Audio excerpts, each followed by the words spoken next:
the NFL and NBA are far superior in terms of popularity at this point than Major League Baseball and the NHL. And I wanted to examine that.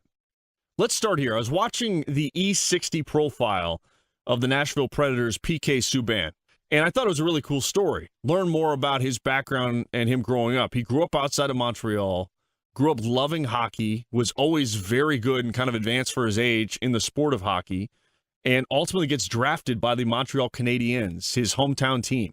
And he spent the first 7 seasons of his career there.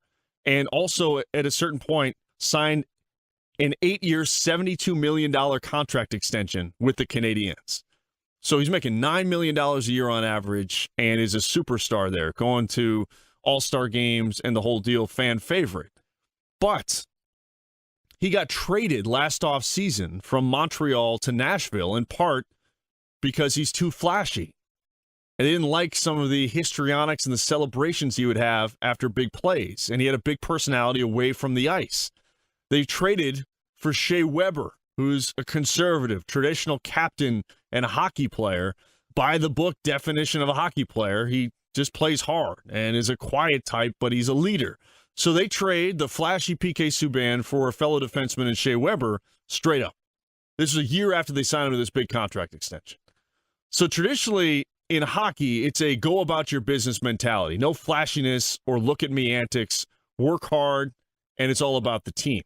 And Subban's been criticized because he isn't a traditionalist, doesn't conform. He has a larger-than-life personality. He celebrates with emotion and flair when he scores goals. So basically, what is he? He's fun. It's fun to watch him play hockey. And this topic provoked me to delve a little deeper into the sports landscape in our country when you examine the 4 major sports. It's clear from a TV ratings standpoint and from an overall popularity standpoint that the NFL and NBA are the 2 leading sports leagues in the United States. I mean, the NFL does monster ratings every year, and even this past year, whether it's due to the election or due to some of the cord cutting, they still put up monster ratings. Down a little bit from the previous years, but it's still big-time numbers. And the league has created a calendar and an interest level in which, on a 24/7, 365 basis, we're following every aspect of the NFL. I mean, the offseason is planned out really, really effectively in that you go from the Super Bowl ends and you got the pre-draft process with the combine, then eventually the draft. You got free agency mixed in there. You got OTAs going on right now. Of course, training camp. I mean, it's constant in terms of the NFL and the interest level. And the NBA is likely going to have a record-setting finals in terms of viewers with the Warriors and Cavs meeting in this trilogy. And it has major storylines and star players that we keep track of all year long. In contrast, Major League Baseball and the National Hockey League are severely lagging behind. And to me, this is due in part to how the leagues market themselves and the overall culture and mentality of the various sports. The NBA has almost always promoted its stars, especially since the 80s when David Stern took over as the commissioner. I mean, there's been a major emphasis on the star players promoting the personalities and their exploits on the court. We often can identify the star players with one name or a nickname, right? I mean, you look back, and I'm in no particular order and in no particular value in terms of their stars, but like Magic, Bird, Dr. J, Isaiah, MJ, Sir Charles, Hakeem, Malone and Stockton, Shaq, Duncan, Dirk, KG, Kobe. In the finals, LeBron, Steph, KD, and even the 2 MVP candidates that were going back and forth all year, Russ and Harden, right? We know all these guys. They're stars. We see them all over our TV screens. We see them when we go online. The league is built on star power, and it embraces all of their individual personalities. Meanwhile, in the NFL, the league has been king for a number of years, and, they're wearing helmets, so it's a little less easy to identify who all the players are. But despite that, Roger Goodell recently announced that he was relaxing the rules on celebrations. So essentially allowing for more personality and fun in the NFL for the upcoming season. The NFL, for all the criticism you can have of it with some of the head injury situations and stuff, they have some good foresight when it comes to these things. But if you notice a common thread here, the 2 most popular leagues in our country essentially are embracing fun, celebrations, and, some self-promotion. They're saying that's okay. Now, when you look at the MLB and the NHL, what's the biggest storyline this season in baseball? All these fights, these skirmishes, and disagreements about unwritten rules. That's what we hear about nonstop, it seems. And a lot of these are stemming from disrespecting the game. If you show any personality or flash, you're going to get punished. Remember watching at any point in the last couple of years a player celebrating a home run, either with a bat flip or admiring the blast for a little bit too long. Suddenly the opponent feels the need to retaliate by throwing at him whenever he's up to the plate next. Or you throw at the best hitter on that guy's team. Baseball essentially suppressing itself. No fun allowed. And the players are doing it themselves because of this culture they've been brought up in. How about when a pitcher shows emotion after a strikeout? We saw that when Jose Fernandez, God rest his soul, was here, right? He'd get pumped up, and it was fun to watch him pitch, and the opponents take exception to that. Heck, Don Mattingly took exception when the Dodgers were trying to extend a 5-run lead in the 8th inning a couple of weeks ago. Just 5 runs. Certainly not an insurmountable lead, but Mattingly decides he needs to bean one of the Dodgers players because they were swinging at pitches in the 8th inning, and he thought that was disrespectful. The most high-profile player who shows emotions in the game currently is Bryce Harper. And he got beaned because Hunter Strickland took exception to a pair of home runs that he'd hit 2.5 years ago. Are you kidding?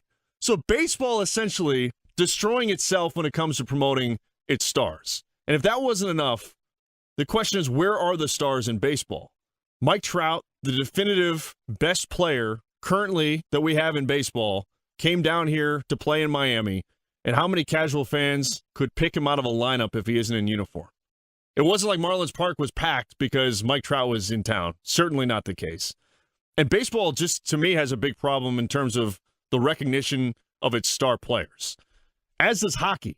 And the culture that I described when discussing Subban is widespread throughout the NHL. It's about the team, not the individual, which on the surface and in theory is fine, right? Like if you're in high school or if you're coaching on the youth ranks, you want the players to be all about the team. And we don't want to be flashy. But when we're talking about professional sports, there's a reason the pro is in front of it. Guys are making money. It's a business, and it's about entertainment, right? If you're the owner, you want to put butts in the seats. If you're the TV executives and the sponsors, you want to make sure people are watching. You throw out all of the little league rules and stuff that we say, hey, it's about the team, don't show anybody up. Not on the professional level. Hockey and the NHL needs to evolve for its business to thrive. In fact, the same thing that happens in baseball happens in hockey. What occurs when there's a player who gets out of line and is too flashy and is celebrating too much? Well, you've got goons and enforcers in hockey who will literally fight them. They'll beat the crap out of the guilty party, and that's allowed in hockey, but they're going to fight you if you show a little too much flash. So my point is that this mentality needs to change because I don't know why you wouldn't want marketable, big-time personalities in your league that bring attention, intrigue, and viewers that aren't hardcore fans. The casual hockey fans tuning in because they saw PK Subban or Sidney Crosby or Alex Ovechkin in a commercial or on a late-night show, and they like their style of play, and they do something a little different. Now, the ESPN Fame 100 list ranking the 100 most popular athletes in the world, and according to the list, they devised a formula that combines endorsements with social media following and internet search popularity to create this. There were 8 NFL players listed on this, 10 NBA players listed on this, 0 baseball or hockey players. 0 baseball or hockey players. So, this is my question. Why would the two leagues hurting for attention not encourage more self-promotion? I know it's against the grain, it opposes tradition, but why not adapt with the times? Celebration, self-promotion, let's encourage it. The NBA, I get it. It's easier for them. They only have 5 guys on the court. They're not wearing masks or any sort of protection. It's always been easier for the NBA to promote itself and its star players because that's the way we've all, I've grown up knowing that that's the system, and there's only 5 of them, and it's easy to see everybody. The NFL's harder to emphasize the individual, but certainly the skill position players, the quarterbacks, the guys who get after the quarterbacks, we know most of their names. I think it's just too bad hockey, baseball can't be more celebratory. I know the cultures won't allow it, but my further point here is that sports are entertainment. Have some fun. Entertain the fans. It's a business. You can do it. Two of the leagues, the NFL and the NBA, absolutely, without a doubt, they get that. They understand, not just from a business standpoint, but from an entertainment standpoint, they get what the fans want.